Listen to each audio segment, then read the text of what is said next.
Security council में बैठक हुई तो भारत ने इजराइल का साथ न देकर फिलिस्तीन का साथ दिया और कहीं ना कहीं एक बीच बचाव का रास्ता करता अपनाया। क्या इससे भारत और इजराइल के रिश्तों पर कोई असर पड़ेंगे और क्या तुर्की इस्लामिक ऑर्गेनाइजेशन के देश की मध्यस्थता से फिलिस्तीन और इजराइल में संघर्ष विराम कर पाएगा कि नहीं, इसको समझते हैं हम। यूएनओ में जो भारत के राजदूत हैं टी.एस. त्रिमूर्ति, इन्होंने फिलिस्तीन और इजराइल के मुद्दे पे कहा है कि हम किसी भी प्रकार की हिंसा का विरोध करते हैं, चाहे वो हमास द्वारा दागा जा रहा रॉकेट क्यों ना हो, उसमें एक भारतीय की भी मृत्यु हो गई है, वो इसका विरोध करता है। साथ ही इजराइल द्वारा जो नागरिकों के ऊपर जो बम्बार्डमेंट में जो उनकी जान जा रही है, भारत उसका भी विरोध करता है। ये इनका स्टेटमेंट था। साथ ही भारत ने वह स्टेटमेंट दिया जो इजराइल को पसंद नहीं है। भारत ने कहा कि भारत वहां दो राष्ट्र देखना चाहता है, इजराइल भी और फिलिस्तीन भी, जबकि इजराइल का कहना है कि हमारा पूरा और फिलिस्तीन का, खैर फिलिस्तीन इस मैटर पे अब मान गया है कि हमें थोड़ा सा भी दे दो, क्योंकि उनको तो पूरा भगा दिया।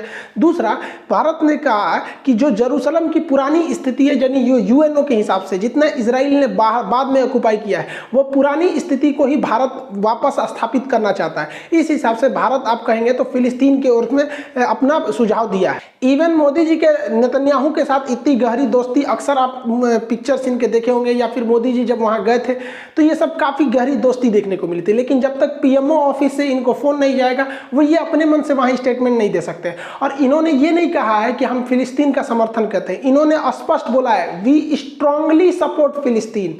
India's strong support to the just Palestinian cause and its unwavering commitment to the two-state solution. I thank you, Mr. President. हमारे आदरणीय अटल बिहारी वाजपेयी जी ने भी फिलिस्तीन का समर्थन किया था और कहा था कि इजराइल को फिलिस्तीन की भूमि लौटा देनी चाहिए। अरबों की जिस जमीन पर इजराइल कब्जा करके बैठा है, वो जमीन उसको खाली करना होगी। आक्रमणकारी आक्रमण के फलों का उपभोग करे, ये हमें अपने संबंध में स्वीकार नहीं है। तो जो नियम हम पर लागू है वो औरों पर भी लागू होगा। अरबों की जमीन खाली होना चाहिए। जो फिलिस्तीन है, उनके फिलिस्तीनी हैं, उनके उचित अधिकारों की प्रस्थापना होना चाहिए। आप ये सोच रहे होंगे कि आखिर हमारे देश के प्रधानमंत्री लोग ऐसा स्टेटमेंट क्यों देते हैं और इस कदम पर क्यों जाते हैं, हम इजराइल का साथ क्यों नहीं दे पाते।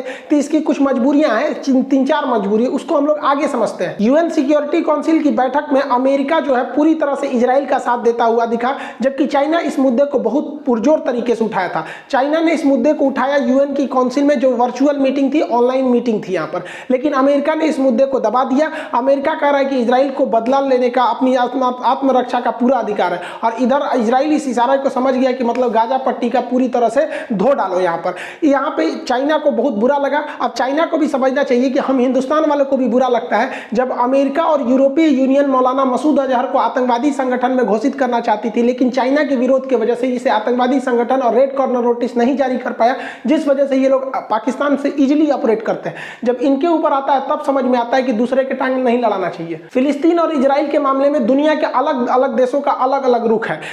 जो हमारा देखिए, चाइना जो है वो हमास नामक, हमास जो आतंकवादी संगठन है उसे चाइना आतंकवादी संगठन नहीं मानता है, पाकिस्तान नहीं मानता है। खैर ये लोग मानेंगे भी क्यों, लेकिन नॉर्वे भी नहीं मानता है। और रूस का तो अलग ही कहना है। रूस का कहना है कि फिलिस्तीन और इजराइल दोनों को अपनी आत्मरक्षा का अधिकार है। रूस का कहना है कि अगर दुनिया का सबसे एडवांस देश जो रक्षा के क्षेत्र में बहुत ही बेहतरीन एडवांस है, जिसके पास आयरन डोम जैसी टैंक, जहाज, नेवी, एयरफोर्स, हर तरह की सेना है, उसे अगर आत्मरक्षा का अधिकार है तो फिर फिलिस्तीन को भी आत्मरक्षा का अधिकार है। अगर हम हमास की बात नहीं करते हैं, अगर मान के चले, ये बात देखिए, ये रूस के हिसाब से इनका कहना है कि अगर हम हमास को हटा दें तो फिर फिलिस्तीन के पास आत्मरक्षा के लिए पत्थर और लाठी के सिवा कुछ नहीं है। तो इस हिसाब से रूस का कहना है कि वो हमास को आतंकवादी संगठन नहीं मान रहा है। रूस पार्शियली ये कहना चाहता है कि ये लोग मतलब अपने फिलिस्तीन के जमीन के लिए लड़ाई